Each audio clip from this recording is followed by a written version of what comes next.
कह रहे कोई भी तपस्वी उसकी समानता नहीं कर सकता। जिसकी जिह्वा के अग्रभाग पर, उसने सारी तपस्याएं कर ली, सारे तीर्थ स्नान कर लिए, भागने की जरूरत नहीं, राधा राधा बोलो, सारे तीर्थ स्नानों का फल तुम्हें उसी क्षण मिल जाएगा जो तुम्हारी जिह्वा के अग्रभाग पर श्री हरि का नाम, प्रियाजू का नाम विराज। सारे वेदों का अध्ययन कर लिया, अब उसे कुछ अध्ययन करने की जरूरत नहीं है। जो बड़ी बड़ी तपस्याओं से, तीर्थयाटन से, वेदाध्ययन से, यज्ञ आदि से गति मिलना दुर्लभ है, वो तुम्हें नाम से प्राप्त हो जाए। कौन हो, कहां हो, कैसे हो, कोई प्रश्न नहीं। जैसे हो, जिस परिस्थिति में, जिस विषय में फंसे हो, वहीं से तुम्हें नाम उठा के महात्मा बना देगा, तुम्हें धनवान बना देगा, यशस्वी बना देगा, तुम तेज से संपन्न हो जाओगे। नाम का तेज, भगवान नाम का तेज है, प्रताप है भगवान नाम का।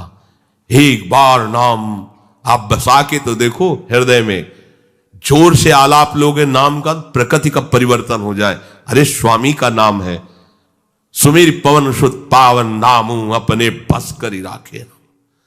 जपहि नाम जन आरत भारी, मिटहि कुसंकट होय सुखारी।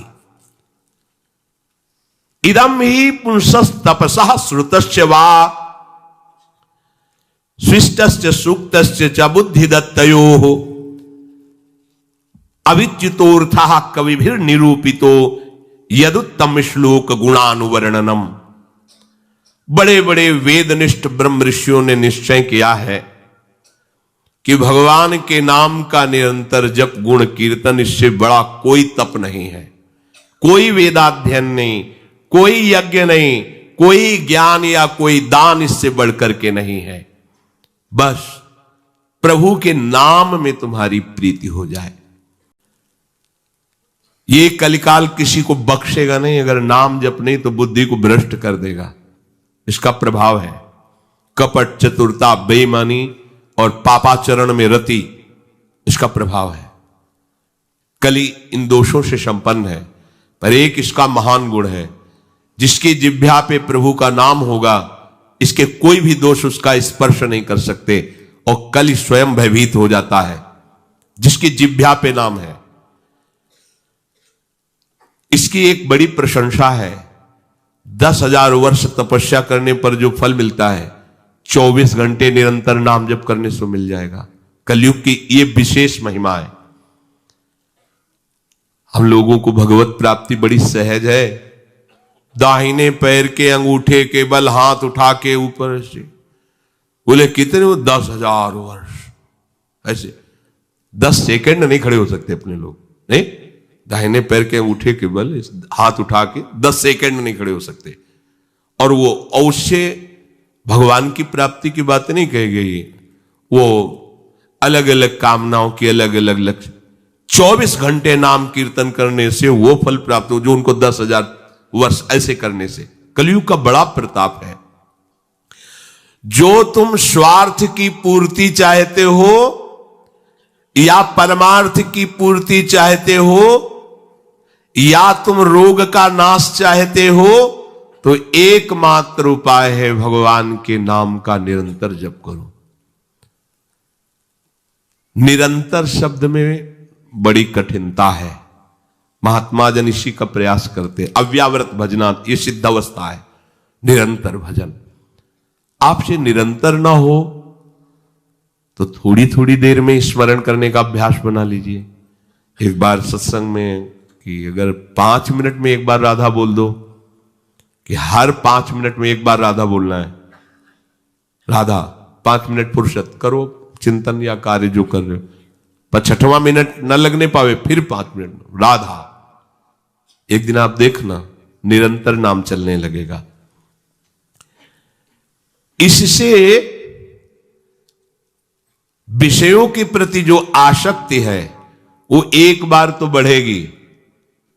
होम्योपैथिक दवा जैसे नहीं, रोग एक बार उभरेगा, आपको लगे, वो बढ़ती नहीं है, अंदर छुपी हुई निकलती। ध्यान से सुनोगे तो प्रश्न खत्म हो जाएंगे।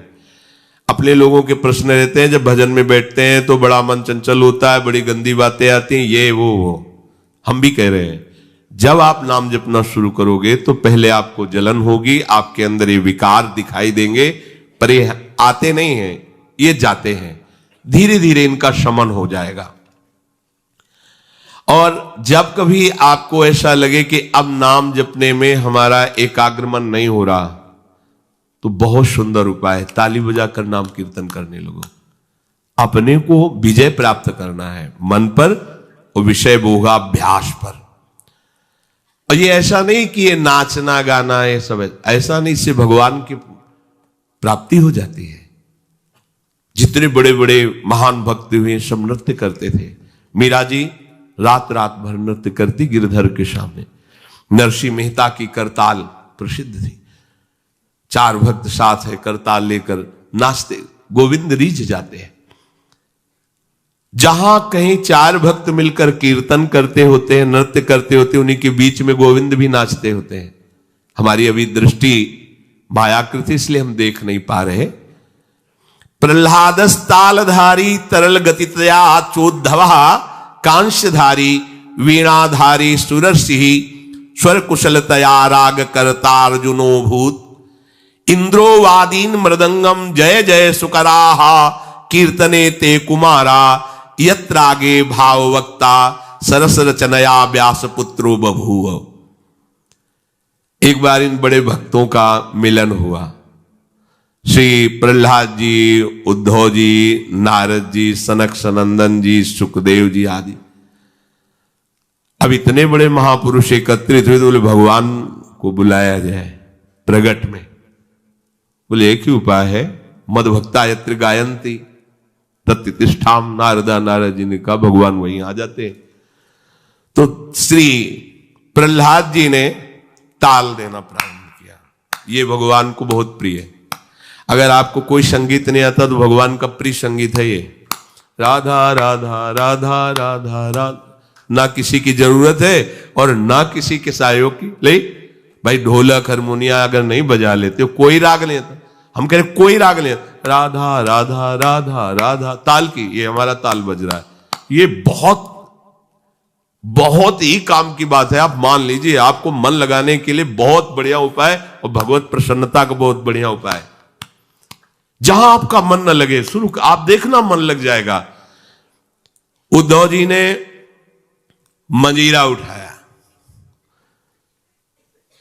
अब मंजीरा सब कोई न बजा पाए तो ऐसे ही उसको करते हो, राधा राधा राधा जय जय राधा वल्लभ श्री हरिवंश राधा वल्लभ से वो आ जाएगा बजाना। हम ये देख रहे हैं कि प्रभु समस्त कलाओं से युक्त है और आप उनका गुणगान करो तो सीख जाएंगे। इतनी बड़ी बच्ची है, स्कूल ही नहीं गई, पूरी चतुरासी जी कंठस्थ सुधा निधि। आश्चर्य है, सुधा निधि के श्लोक बोलने में व्याकरण पढ़े हुए भी लड़खड़ा जाएंगे और ककहरा नहीं पढ़े, गई नहीं स्कूल। ये सर्वाश्चर्य में सकल विद्या विदित रहस्य श्री हरिवंश हित। हमारी स्वामिनी सकल विद्या विदित है, आश्रय निर्मल हृदय ने लिया, वाणी प्रकाशित है। श्री चतुरासी जी कंठ। हम तो आश्चर्य, पर सर्वाश्चर्य में स्वामिनी जो, इसलिए क्या नहीं आपको ज्ञान हो जाएगा। आपको क्या पता नहीं चल जाएगा। जब प्रभु का पता चल गया तो सब उन्हीं में समाये हुए, सब ज्ञान आ जाएंगे।